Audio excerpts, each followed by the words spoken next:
আমি যেহেতু সুযোগ পাচ্ছি আর সাদিয়া এত সুন্দর করে তার অনুভূতি বর্ণনা করেছে, দুটো কথা আমার খুব বলতে ইচ্ছে করছে। এক, যে সাদিয়া কিন্তু অনেক ইয়াং, সে কিন্তু জেনজি বিলং করে না।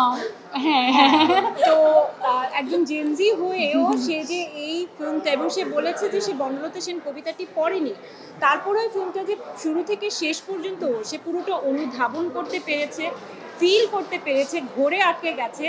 তার মানে ফিল্মটা বোধগম্য, তাই তো? অবশ্যই। হ্যাঁ। ইভেন আমি জানো তোমার যে ক্যারেক্টারাইজেশন, তোমার যে হাতে পারফিউমের যে প্রথম সিনটা, তুমি যে হাতে এভাবে ধরছো এভাবে ধরছো, মানে হাতের যে আর্ট ওই সময়ে ওই হেলেন চরিত্রতে যেই হাতের যে আর্ট দরকার, এত সুন্দর গ্রেসফুলি, মানে তোমার হাত অনেক সুন্দর।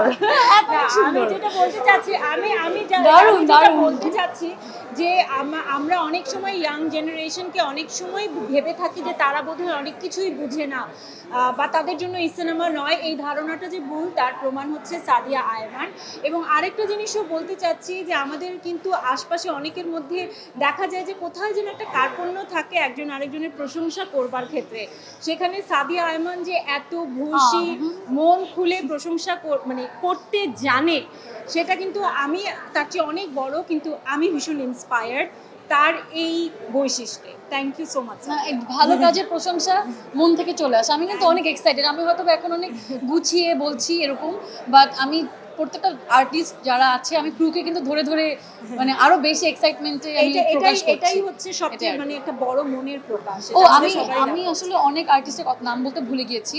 এখানে নাজিবা বাশার অভিনয় করেছে, মাইমুনা মম অভিনয় করেছে, প্রিয়ন্তী উর্বি অভিনয় করেছে, সোহেল মন্ডল, খায়রুল বাশা, নাবিল আপুর কথা তো আর মানে নতুন করে বলার কিছু নেই।